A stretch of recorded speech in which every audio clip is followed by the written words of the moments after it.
Oiê, eu sou a Bia e está começando mais um episódio do História Alternativa.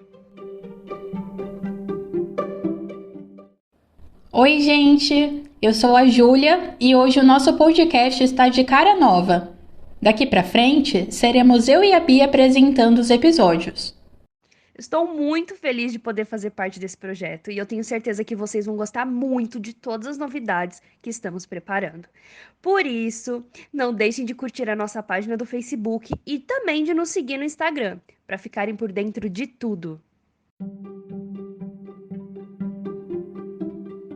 Agora que demos os recados, vamos falar sobre o episódio de hoje. O assunto da vez será a Guerra da Ucrânia. E se você quer entender tudo sobre esse conflito, continua com a gente depois da vinheta.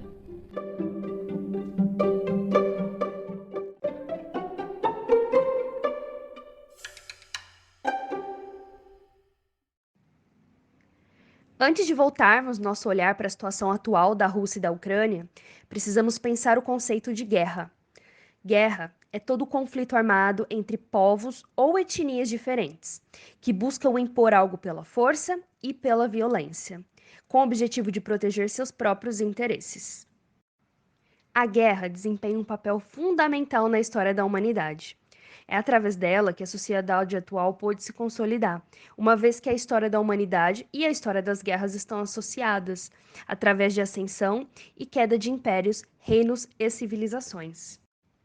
Geralmente, acontecem por diferentes motivos, como desentendimento religioso, interesses políticos, econômicos, disputas territoriais, rivalidades étnicas, entre outras razões. Um dos principais motivos que fez a Rússia começar a guerra contra a Ucrânia foi a possibilidade de adesão da Ucrânia à aliança militar com a OTAN, a Organização do Tratado do Atlântico Norte, que é uma aliança militar intergovernamental. Se a Ucrânia conseguisse se unir à OTAN, todos os países que participam da OTAN teriam a obrigação de defender a Ucrânia nesse momento de guerra. Ou seja, a tensão entre esses dois países vem de motivações políticas, econômicas e culturais. Isso porque a Ucrânia abrange um território que foi ocupado ao longo do tempo por diversos povos. E um desses povos é considerado um povo que une as populações dos países Belarus, Rússia e Ucrânia. Vale lembrar que a Ucrânia faz parte do berço da nação russa e foi dominada pelo Império Russo e posteriormente pela União Soviética. Nessa época, especialmente durante o contexto soviético, a população ucraniana teve a sua liberdade reprimida por meio da imposição de práticas culturais e linguísticas. Além disso, parte do período soviético ficou marcado na Ucrânia como um período de grande fome, que dizimou uma fração dos habitantes do país. Foi a partir da independência da Ucrânia, no ano de 1991, que houve a aproximação desse país com as demais nações europeias. Um exemplo disso é o contexto econômico, com as tentativas da Ucrânia em participar da União Europeia, e a questão política, pois a Ucrânia pretendia ingressar na OTAN.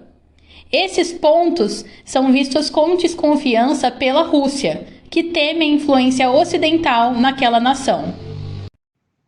E além disso, existe a questão da invasão da Península da Crimeia, parte do território ucraniano, ocorrida durante o ano de 2014. A Rússia, além de ter invadido essa área, oferece apoio às forças rebeldes presentes no leste da Ucrânia. Essa situação acaba resultando num clima de guerra permanente, que prejudica as duas nações. Agora, a tensão entre Rússia e Ucrânia está mais forte do que nunca, já que existem várias tropas russas invadindo a Ucrânia e deixando um cenário de caos completo. São mais de 27 mil mortos em 7 semanas de combate destrutivos, sendo mais de 1.000 civis ucranianos e 19 mil russos. Além de tantas vidas perdidas, muitos cidadãos ucranianos, na tentativa de fugir da guerra, estão se estabelecendo em outros países, como no caso do Brasil. Também existem vários casos de civis de várias nações deixando voluntariamente sua casa para lutar na guerra ou prestar assistência àqueles que foram impactados pelos bombardeios. Tudo isso vem acontecendo pois a Ucrânia representa um escudo contra uma possível invasão do território russo. Então, o governo russo vê na Ucrânia um espaço fundamental para sua proteção, principalmente com relação aos países da Europa Ocidental, já que uma invasão terrestre da Rússia requer mobilização de tropas e equipamentos pelo extenso território russo. Mas, como vemos em vários outros conflitos da história, os atritos são sempre intensificados pelas questões culturais.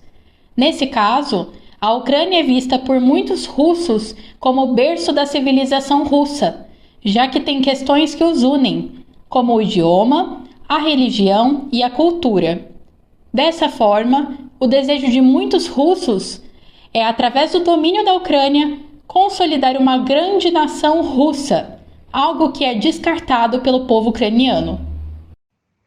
Só que, apesar de ser um conflito entre apenas dois países, vários outros países têm influência sobre os acontecimentos, ou são influenciados de alguma forma.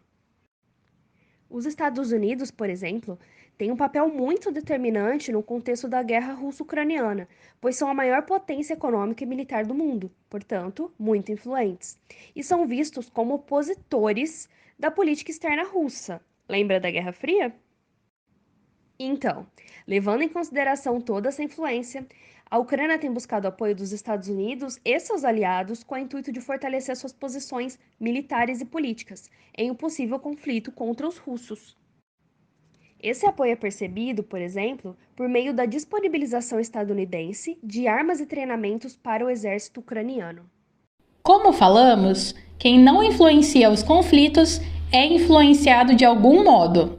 E nesse sentido, todos os países estão com medo da possibilidade de que haja um grande conflito militar entre os dois países, pois isso significaria o uso de armas nucleares, capazes de dizimar parte do planeta. Além da preocupação com o desfecho da guerra, a existência de uma guerra requer a tomada de uma posição. E essa posição, seja qual for, pode acabar por afetar gravemente a economia e a política de um país. O Brasil conta com uma expressiva comunidade de ucranianos, especialmente no estado do Paraná. Existem também pequenos grupos de descendentes de russos em toda a região sul brasileira. Dessa maneira, independente do país, há medo, uma vez que essas comunidades temem pelos seus familiares e pelos seus amigos, que ainda lutam pelo fim da guerra iniciada em 2014 e que não tem previsão de acabar tão cedo.